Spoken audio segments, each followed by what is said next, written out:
na naman, nandito ako sa may SM Mega Mall. Ang SM Mega Mall ay isa sa pinakamalaki, largest mall in the world mga guys. Para magbigay na naman ng panibagong idea na ito ang parking dito sa may Mega Mall ay automated multi-level parking. Alright? Yan kaya siya automated multi-level parking dahil lang yung sasakyan, ipapasok nyo dyan at kayo ay ililift papunta sa taas. Alright, ayan, it's either sa taas kayo or sa baba, ililift kayo ng automated multi-level parking. Alright? So kung wala pa kayong idea, papunta kayo dito, mag-inquire kayo sa security guard. Alright? Ayan, kung paano makapag-park. Kasi mga guys, kung nandyan kayo makapag-parking, mas madali kayong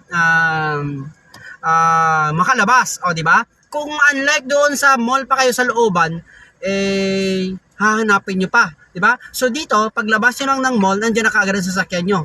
Alright, so napakaganda talaga. Mas convenient ito sa mga may-ari ng sasakyan, multi-level parking. Ayan, automated multi-level parking dito sa may SM Mega Mall. Alright, ayan na mga guys, iangat lang yan yung sasakyan, papasok lang yan dyan, bubuhatin niya, ililift niyan ng automated machine. Alright, para nandun na kayo sa taas. Alright, so yan, napakaganda.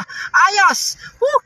Magkano kaya ang bayad sa parking? So wala pa tayong idea ngayon mga guys dahil hindi ko pipiliin yan. Sa mall parking ako mga guys dahil ang aking boss ay nandoon. So hindi ko pipiliin dito dahil ang aking boss ay mas bibili siya doon, magsha-shopping siya doon, kakain siya, mas mabili siya doon makalabas dahil ang kanyang pinasukan na restaurant ay doon malapit sa parking. So ito naman mga guys, ang aking sinasabi sa inyo ngayon yung mga guys, inuulat ay multi-level parking, automated multi-level parking dito sa may SM Mega Mall. In front lang po siya ng pinaka-mall guys. Alright? So maraming salamat. Sana nakapaghatid naman ako ng panibagong idea about automated multi-level parking.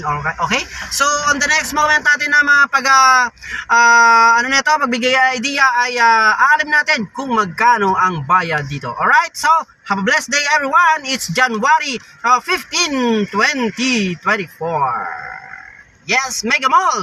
One of the largest mall in the world. Dito na makikita sa may Ortigas Center, Mandaluyong City ang SM Mega Mall. Okay?